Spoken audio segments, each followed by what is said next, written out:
Eileen Liffring. And I'm Damien Fowler. And welcome to this edition of the Current Podcast.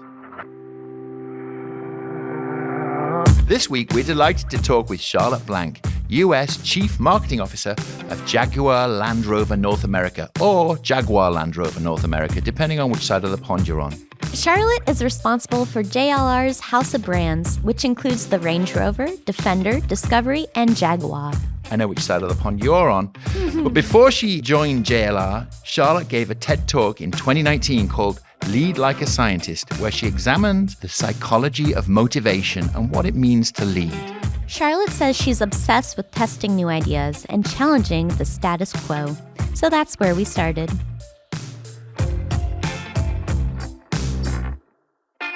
So, hi, Charlotte. Thank you for joining us. Thank you for having me. Looking forward to the chat. Yeah, me too.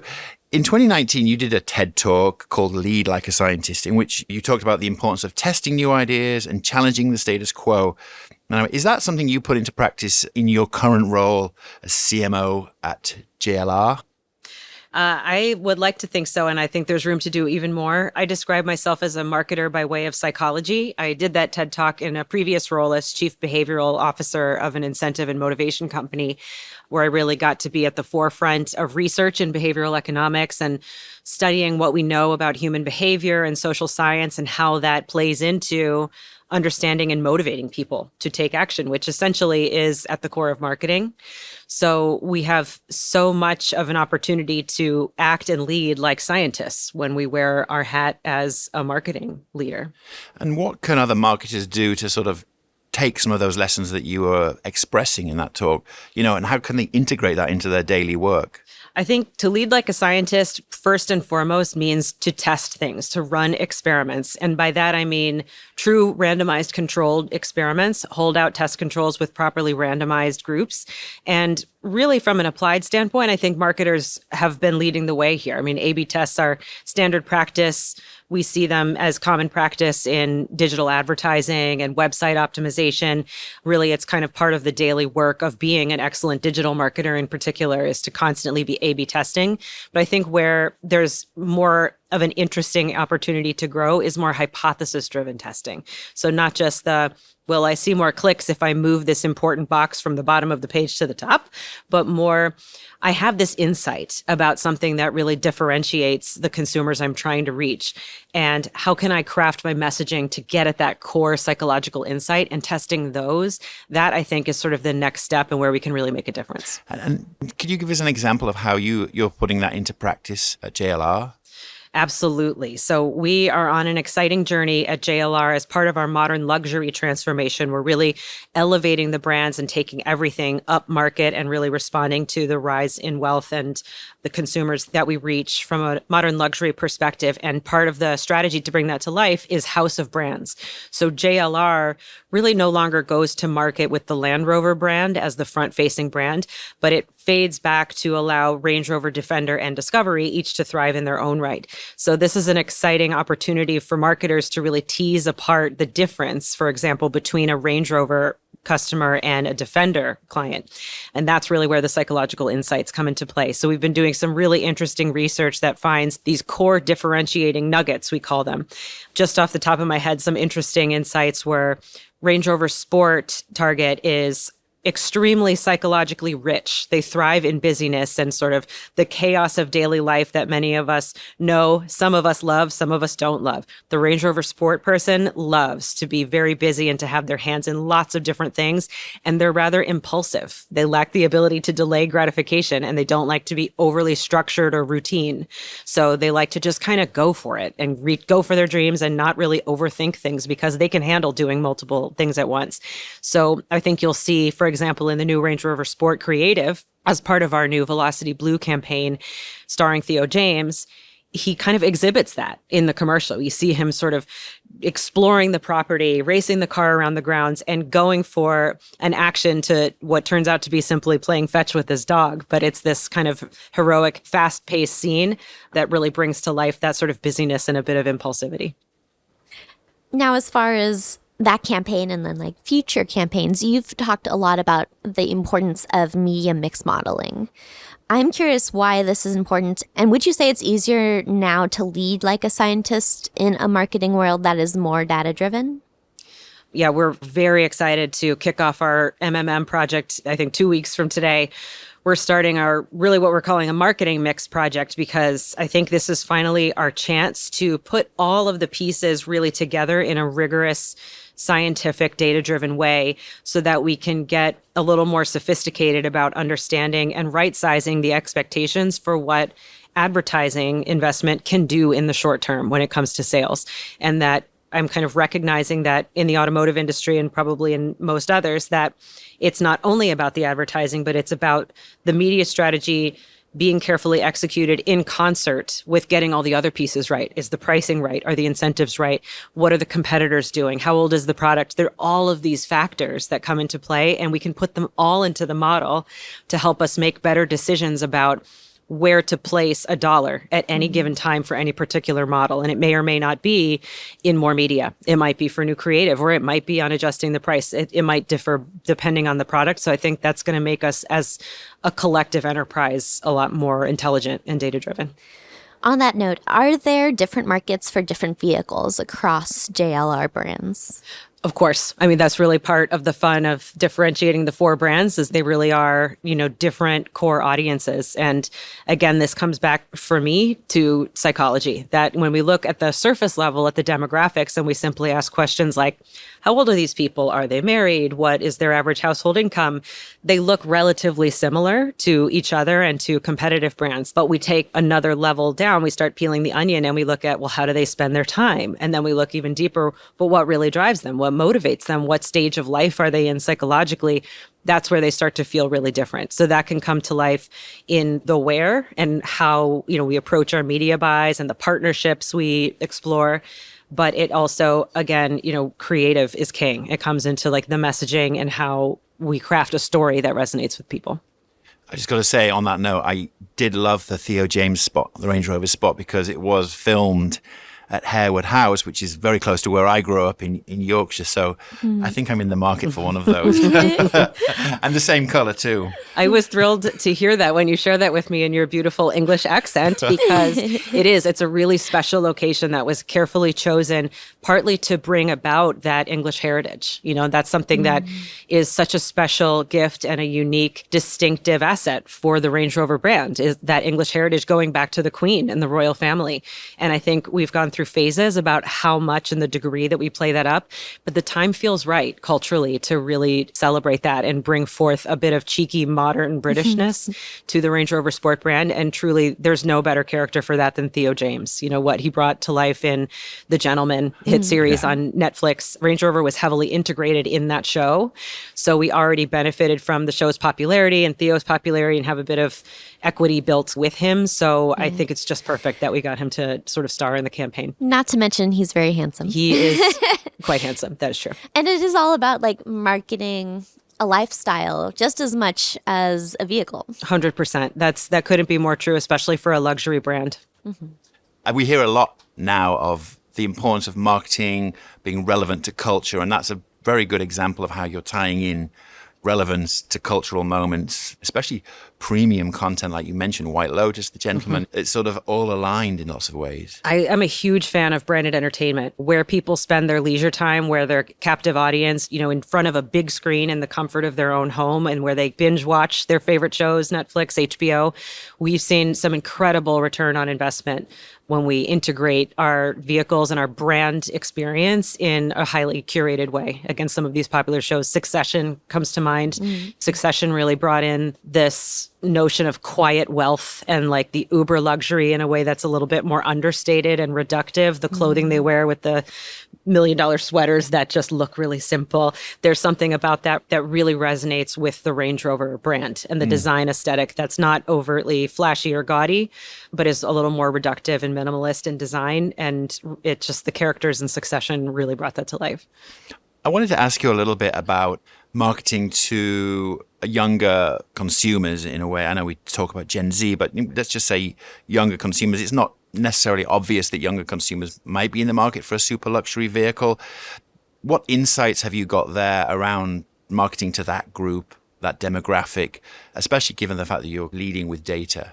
I think it's really important. We have to remind ourselves as much as we do pay attention to performance marketing, and we've built a world-class, sophisticated MarTech stack and a really strong team of digital marketers who are highly attuned to those kind of purchase intent signals and closing demand, focusing on that lower part of the funnel. But at the end of the day, especially in automotive, especially these luxury brands, it takes time to really build that love in people's hearts. And it, for many people, starts early. I mean, some of the most interesting research I've seen, it's as if people are lying on a psychiatrist's couch going back to their literal childhood memories. What does Range Rover mean to me in my heart? They're thinking about their father driving one, or the royal family, some early memories they had of it, or a show that they've seen. Brandon Entertainment really comes to mind. Defenders sort of rocketing onto the scene in the recent James Bond movie with this really spectacular car chase is an example that, is meant to appeal not only to people who are in market now or can afford one now, but potentially to the younger generations who might, put the theoretical poster up on the wall and dream of it in the future. So I think that's really important for us marketers. Yeah, and that really ties into like personalized journeys, especially if they look back at how they even came across the brand to begin with. When it comes to that as well, which channels are you testing as you focus on scale? We're always testing new channels. Scale, a lot of our focus around building the upper funnel and growing our brands tremendously. Defender, we doubled sales in the U.S. last year from around 15,000 a year to over 30, and did that very quickly with just a really concerted focus on building awareness, breaking through with really effective creative that drove breakthrough recall and brought a lot of new audiences into awareness of the brand. And I think the way to do that is to get some of the brilliant basics right, which means really good creative, really strong media plans that index heavily on scale-based channels like CTV. We did a lot of TV. We've been in podcasting, audio. When we think of the see, think, do framework, really focusing on the C to build new audiences and build that upper funnel. That's an incredible statistic you just shared about doubling sales last year of Defender. And that's through brand building? Indeed. And as well as physical experiential activations as well is a big part of our marketing mix. We host every year the Destination Defender Festival, which grows each year. We have an incredible cause marketing platform for Defender called the Defender Service Awards, which gives us a platform to showcase the capability and off-road and durability of the car in context of these really emotional lifestyle stories. So we invite very local grassroots charities who need a vehicle that can take them to difficult places. We invite them to submit video applications for a chance to win a Defender, and then we invite consumers to vote. Last year, we had over 500,000 votes, in a very grassroots approach, and this year we're looking already to surpass that. And that just gives us a wealth of content, an opportunity to make a difference and to really establish a platform that's authentic and organic for the brand. So I think those sort of higher touch, authentic steps are important as a foundation, but then also just to really blast out our building awareness through big traditional media has helped as well. That's a fast track from awareness to consideration to purchase. That seems like that's sped up maybe. Is it? All of the above. I mean, we truly, last year we called it the year of Defender. No joke. It was all systems go on Defender. It was really motivating and really exciting because we had such a clear vision of what we needed to do to differentiate and really break Defender onto the scene. So it was just a galvanizing kind of experience to just go all in on this one brand. This year we've got to be able to walk and chew gum at the same time. We're back to focusing on multiples. Well, I know you spoke a little bit about being at those like cultural and sporting events and having a big presence at some of those. How much is that really part of your strategy? And which cultural events have you really found yourself being Yeah, that's a very topical question for us. Experiential marketing, I think, gives us a way to really bring the brand to life in a way that transcends the product and makes people feel like they're part of a community. So a great example is Range Rover House. For Range Rover, that's now a global lifestyle platform. We now do Range Rover houses everywhere from Saint-Tropez to Dubai, Courmayeur, you name it. But it started here in the U.S. in Monterey around Pebble Beach, around Monterey Car Week. We do it every year in that location at that event, as well as Salt Lake City at Park City. and a few other locations. And basically the idea is that we'll take over a private residence or building that matches the design aesthetic of Range Rover and curate these exquisite, really luxury crafted experiences for our clients and prospects and partners. And we do that in partnership with other luxury brands to offer, for example, rare spirit tastings or a luxury facial, early access to a new fashion launch. So we'll curate something different each time to keep it fresh. But the idea, it's been fun for the team to use as almost a filter or a thought exercise of, if Range Rover, the brand, were a house, what would it smell like? What would the furniture look like? What would you eat there? Who would be there? You can kind of stretch your imagination to bring the brand to life in a way that transcends the product. And we'll have a special product edition each time. That's also a part of the strategy where we'll release a limited count of a special Range Rover that's only 17 of them are made, and it retails for $350,000, and only those who are in person have a chance to have the first look. So that gives it sort of a press hook and an extra kind of commercial reason to attend. But really the experience we hear more and more from our clients is that I feel like I'm part of a club, an exclusive society. I'm a Range Rover person. That means that I get to do this and I get to meet and mingle with other life's leaders, we call them, in the Range Rover community. That's great. I mean, not every automaker can claim that they're able to kind of like create a club of like-minded members. I know many would probably think that they can, but there's something special about JLR in that way. And I know we touched on this already, but one of those factors, I guess, that plays into the branding and the association is the British connection. We mentioned the ad, but could you say a little bit more about that and how that is something that you use or not use, especially in the US market, which is what you're in charge of? Yeah, such an interesting question for the US market. We have a couple of very current examples, I think, to this effect. One is that we have the blessing of having access to this curated collection of Her Majesty Queen Elizabeth II, her cars, basically the classic Land Rover product that she either drove or was escorted in throughout her regime. And we have a beautiful collection of 10 of those vehicles that have been painstakingly, perfectly restored. And we debuted them globally at Pebble Beach this year. So it was the very first time that an SUV was displayed on the Pebble Beach Concours, which I was surprised by. That was a really unique moment. Wow. That was a really special thing. So we got a lot of press and breakthrough for that moment and a lot of just fan activity. There are a lot of classic Land Rover, Range Rover fans. So now we're taking those vehicles on tour and we'll have them at Rockefeller Center with a very British themed experience. It's all about the royal family. So we'll have sort of a British other partners there and sort of a British feel. But when you see the cars, there's even these little touches like a special spot for the corgis to sit or the special hook for the Queen's handbag. So that is a moment that's really making us stop and appreciate the British heritage and celebrate that in a more public way than we had recently. But a funny story we were just catching up about earlier when I spoke about the Theo James commercial. It's called Velocity Blue is the campaign. We made some edits for a US version of the TV spot, which will start airing, that essentially streamlined the story to be a little bit more simple with a little more car shot, a little more action, which kind of captures a lot of like the US feedback. When we have our creative debates and discussions internally, most of the creative origination happens at the global headquarters in the UK. It rolls out to the major markets. We give our feedback. There's a process that's probably very similar at other global companies. And the script tends to go something like, the English version is a bit more abstract, has a little more storytelling, has a lot going on. And the US wants to see simple, hit me with the logo, more car shots, get to it. People are busy. There's a lot to break through. And there's always a cheeky debate about that. But this time they actually created a slightly different version for the US, same spot really, but with a key difference that simplified it and removed a scene in the middle that had an equestrian riding across the property you described. And we just got the test results back and they were fascinating to see. We worked with Kantar to do sort of the initial assessment of how both the UK and the US audiences resonate with each of these two options. And we found that indeed we were correct about the US, that the simplified spot without the equestrian outperforms the original version for US audiences. But fascinatingly, in the UK, the reverse is true.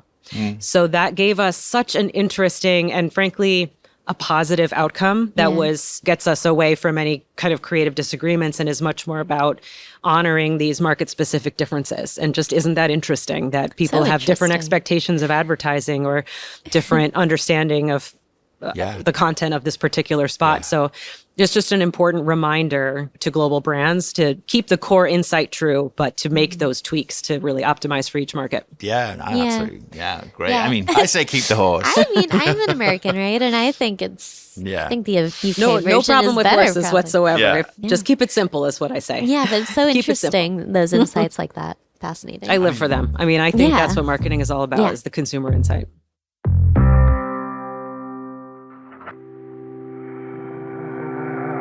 And that's it for this edition of The Current Podcast. We'll be back next week, so stay tuned. The Current Podcast theme is by Love and Caliber. The Current team includes Kat Vesey and Sydney Cairns. And remember, especially in automotive, especially these luxury brands, it takes time to really build that love in people's hearts. And it, for many people, starts early. I'm Damien. And I'm Elise. And we'll see you next time.